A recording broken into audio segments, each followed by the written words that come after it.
नमस्कार मित्रांनो, 2 ऑक्टोबर या दिवशी महात्मा गांधी जयंतीसोबतच लाल बहादूर शास्त्री यांचीही जयंती साजरी केली जाते. लाल बहादूर शास्त्री हे स्वतंत्र भारताचे दुसरे पंतप्रधान होते. ते पंडित नेहरू यांच्या विश्वासपात्र साथीदारांपैकी एक होते. त्यांनी गांधीजींच्या सोबतच अनेक चळवळींमध्ये भाग घेतला. त्यामुळे त्यांना कारावासही भोगावा लागला. पण तरीही त्यांनी गांधीजींचा असणारा वारसा हा पुढे चालूच ठेवला. त्यांच्या कार्यकाळात त्यांनी हरित क्रांती घडवून आणली. त्यामुळे त्यांना हरित क्रांतीचे जनक म्हणूनही ओळखले जाते. त्याशिवाय त्यांनी शेतकरी व जवानांना कठीण परिस्थितीत असताना उत्तेजित करण्यासाठी त्यांना जय जवान व जय किसान असा नारा दिला. त्यांनी स्वातंत्र्य लढ्यात असताना व भारताला स्वातंत्र्य मिळाल्यानंतरही देशहितासाठी अत्यंत महत्त्वाची कामगिरी बजावली. त्यांनी अगदी साधेपणाने प्रामाणिक राहून निस्वार्थ देशसेवेतून भारतीय जनतेच्या मनात एक वेगळे स्थान निर्माण केले. त्यांचा असणारा कार्यकाळ हा जरी लहान असला तरी त्यांनी केलेले कार्य हे महत्त्वाचे व मोठे होते. त्यामुळेच त्यांना मूर्ती लहान पण कीर्ती महान असेही म्हटले जाते. आजच्या व्हिडिओमध्ये आपण लाल बहादूर शास्त्री यांचा असणारा जीवन प्रवास व त्यांच्या कार्याबद्दल अधिक जाणून घेणार आहोत. त्यामुळे व्हिडिओ शेवटपर्यंत पहा. चॅनलवर नवीन असाल तर चॅनलला सबस्क्राईब करून घ्या, जेणेकरून नवनवीन विषयांची माहिती तुमच्यापर्यंतही पोहोचत राहील. चला तर मग मित्रांनो, व्हिडिओ सुरू करूया.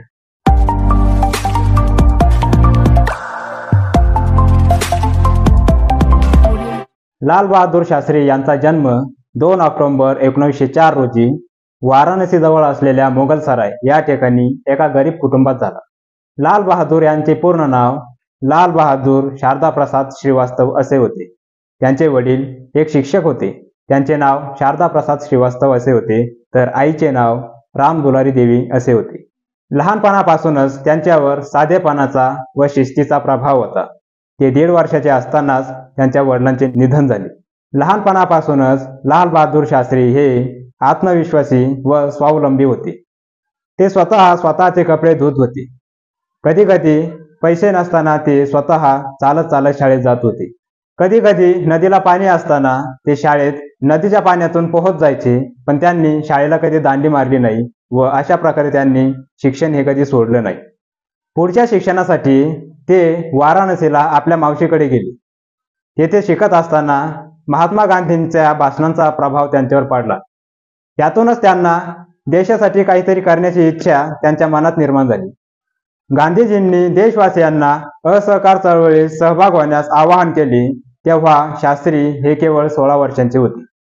त्यावेळी गांधीजींना असहकार चळवळीत प्रतिसाद द्यावा म्हणून त्यांनी शाळा सोडण्याचा एक वेळेस निर्णय घेतला व असहकार चळवळीत त्यांनी सक्रिय भाग घेतला. पुढे त्यांनी काशी हिंदू विश्वविद्यालयात शिक्षण घेतले. तिथे असताना महान विद्वान व देशभक्तांचा प्रभाव त्यांच्यावर पडत राहिला. या विद्यापीठाने त्यांना शास्त्री ही पदवी दिली.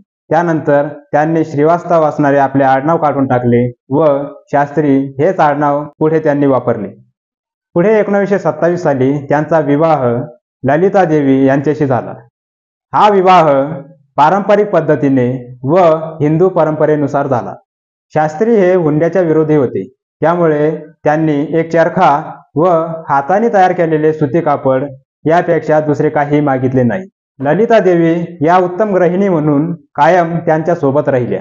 1930 साली महात्मा गांधींनी मिठाचा कायदा मोडत सत्याग्रह सुरू केला व त्यांना प्रतिसाद म्हणून संपूर्ण देशभरातून सत्याग्रह सुरू करण्यात आले. तेव्हा शास्त्री हे पुन्हा आंदोलनात सहभागी झाले. त्यामुळे त्यांना काही वर्ष कारावासही भोगावा लागला.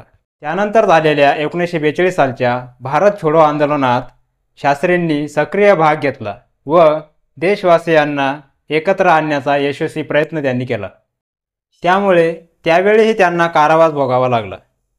अशा अनेक वेळेस त्यांनी कारावास भोगला. आयुष्याचे आपले 7-8 वर्षे हे त्यांनी जेलमध्ये काढली.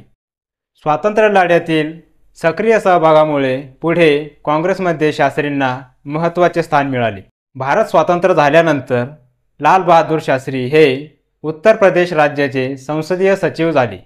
त्यानंतर लगेचच ते त्या राज्याचे गृहमंत्रीही बनले. त्यांची कठोर मेहनत करण्याची कार्यक्षमता ही तेथील लोकांना पसंत पडली. त्यानंतर पंडित नेहरूंनी त्यांना राष्ट्रीय पातळीवर मोठी संधी देऊन अनेक मंत्रिपदे त्यांना त्यावेळी देण्यात आली. 1956 साली रेल्वे मंत्री असताना अनेक रेल्वे अपघात झाले. याची नैतिक जबाबदारी म्हणून लाल बहादूर शास्त्री यांनी रेल्वे मंत्रिपदाचा राजीनामा दिला. यावरून त्यांची कार्य करण्याची पद्धती व प्रामाणिकपणा दिसून येतो. 1952, 56 व 62 सार्वत्रिक निवडणुकांमध्ये काँग्रेस पक्षाला यश मिळवून देण्याची मोठी कामगिरी त्यांनी केली. त्यानंतर ते देशाचे गृहमंत्रीही झाले. पण 1964 मध्ये पंडित नेहरूंच्या निधनानंतर देशाचा पंतप्रधान कोण असावा याबाबतच्या चर्चा सुरू झाल्या.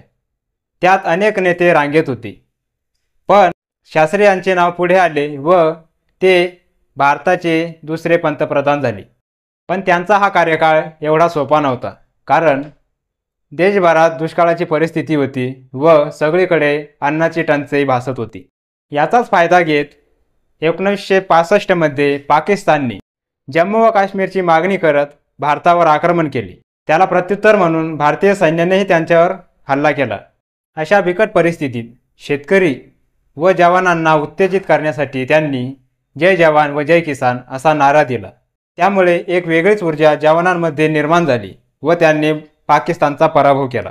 हे युद्ध थांबवण्यासाठी पाकिस्तानने भारताकडे विनंती केली व शेवटी आंतरराष्ट्रीय देशांच्या विनंतीला मान ठेवून भारत हा करार करण्यास तयार झाला. त्यानुसार उझबेकिस्तानात असणाऱ्या ताशकंद या ठिकाणी हा करार करण्यात आला. या करारावर लाल बहादूर शास्त्री व पाकिस्तानचे पंतप्रधान अयूब खान यांनी सह्या केल्या. पण त्यानंतर काही तासांतच 11 जानेवारी 1966 रोजी लाल बहादूर शास्त्री यांचे संशयास्पद अचानकपणे निधन झाले. ही घटना ही आजपर्यंत एक रहस्य आहे. भारताला सांगण्यात आले होते की लाल बहादूर शास्त्री यांना हार्ट अटॅकमुळे मरण आले. पण लाल बहादूर शास्त्री यांचा परिवार व काही भारतीय नेत्यांचे असं म्हणणं होते विष देऊन त्यांना मारण्यात आले. शास्त्रींचे निधन ही सर्वांसाठी एक धक्कादायक व अशी एक घटना आहे की जी आजपर्यंत एक रहस्यच बनली आहे.